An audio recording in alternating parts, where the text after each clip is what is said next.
Dunque, mentre scrollavo tra i social e guardavo un po' i video che girano nel mondo del gioco di ruolo, mi sono soffermato su un video di un creator molto grosso e molto famoso. Cosa voglio implementare? Io voglio togliere tantissimo.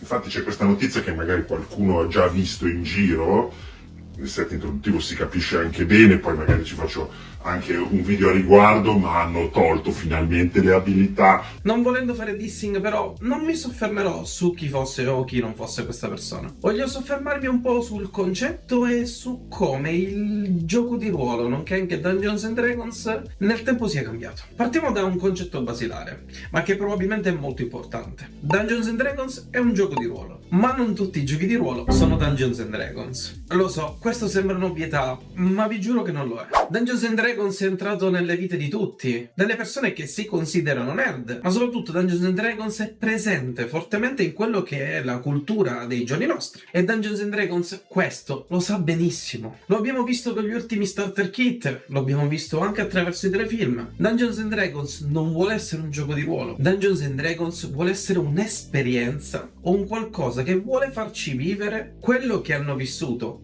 i nostri genitori o comunque coloro che sono venuti prima, che hanno iniziato questo hobby, che hanno dato le origini appunto alla cultura pop. Ma se i giocatori d'oggi vedessero quello che è Dungeons and Dragons, quello che fu appunto nel passato, rimarrebbero alquanto delusi. Non tanto per quello che è Dungeons and Dragons, ma per quanto difficili erano le regole. Se prendiamo ad esempio la 3.5, che è una delle edizioni più amate in assoluto, questa non è affatto entry level. Se tantissime persone oggi hanno difficoltà a entrare nel gioco di ruolo attraverso la quinta edizione, o addirittura la 2024, per loro sarebbe impossibile entrare attraverso la 3.5. Ci sono tantissime sottoregole, tantissima matematica, tantissimi numeri, pagine di scheda. È vero che la personalizzazione raggiunge livelli incredibili, ma la 2024 tenta di farlo. E nel tentare di fare questo è considerata una delle edizioni più controverse perché per alcuni versi è difficile.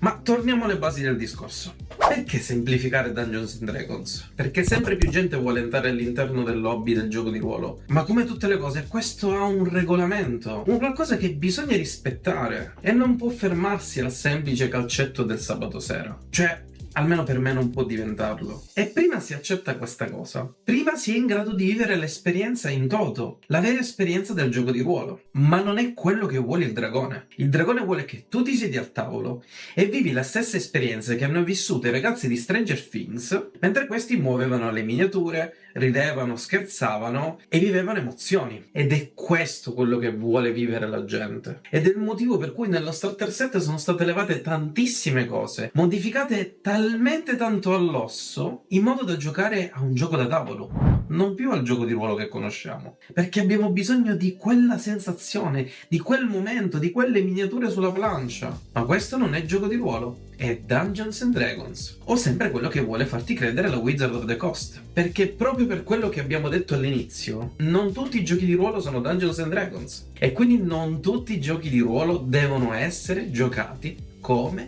Dungeons and Dragons.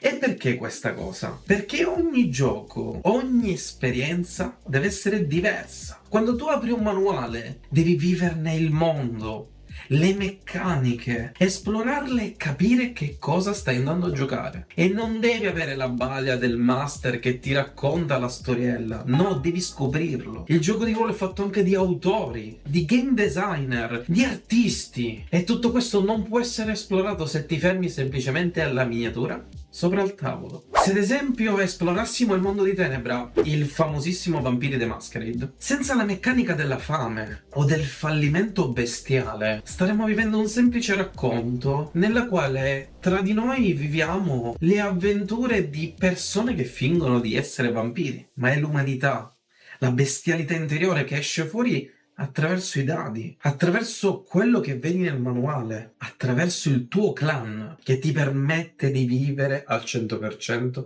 l'esperienza del mondo di Tenebra. Quindi, rispondendo alla domanda, dovremmo veramente togliere qualcosa a Dungeons and Dragons? Non penso di essere un game designer così esperto da essere sicuro al 100% di capire cosa tenere e cosa togliere. Ma Dungeons and Dragons nasce e cresce perché è possibile buildare, perché la diversità del personaggio si vede attraverso le competenze, non solo attraverso il racconto. Perché se togliessimo tutte le abilità dalla scheda e nel gruppo ad esempio fossimo 2 monaci, escludendo il combattimento, come riusciremmo a capire in cosa uno è più bravo rispetto all'altro? Soltanto attraverso i successi e gli insuccessi dei dadi? No, non funziona così. È vero, alcuni giochi moderni come appunto Daggerart hanno tolto il peso delle abilità, ma hanno aggiunto quelle che sono le esperienze, e all'interno di ogni abilità ci sono proprio delle parti narrative che ti aiutano a mettere in gioco le tue diversità e a rendere il personaggio unico all'interno del gruppo, anche se siamo tutti nani o anche se siamo tutti rogue. Quindi invece di togliere, perché non impariamo? Perché non impariamo ad amare le regole? Non dobbiamo solo amare il gioco o la storia che vuole raccontarci, impariamo ad amare le regole, a come sfruttarle,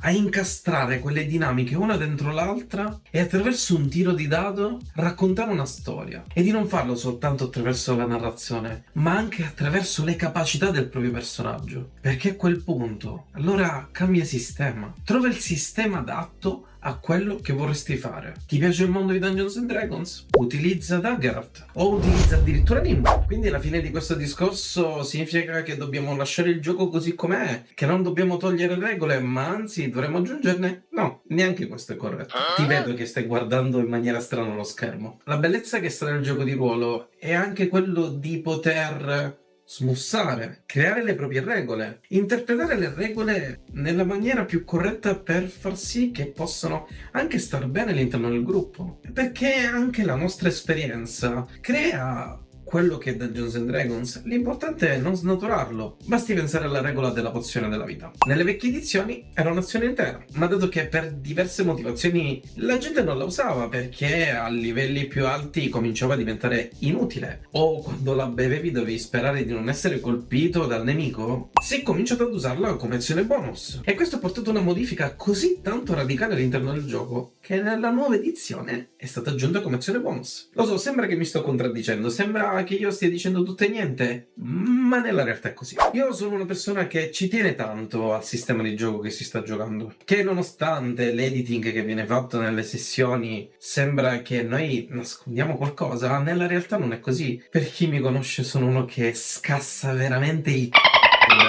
ma non semplicemente per bacchettare gli altri o per fare il saputello, semplicemente perché ho un rispetto per i game designer che hanno utilizzato il loro tempo per creare il gioco che stiamo giocando, e perché in tutti i giochi che io ho giocato ho sempre cercato di percepire il messaggio che voleva mandarmi il game designer o coloro che l'hanno creato, assimilarlo, farlo mio e condividerlo al tavolo, e a loro volta loro assimileranno quello che ne è uscito fuori e lo condivideranno attraverso i racconti o attraverso altre giocate. Quindi la cosa più importante è una sola. Prendi il tuo gruppo di amici, afferra quei dadi, vivete e poi raccontate le storie che avete vissuto. Fatemi sapere qui sotto i commenti se siete dei puristi, se al tavolo pretendete che tutti sappiano il regolamento a memoria o che giocate così un po' a cazzo di cane. Perché ricordate, in fondo, la magia più bella che si possa fare è proprio quella di sognare.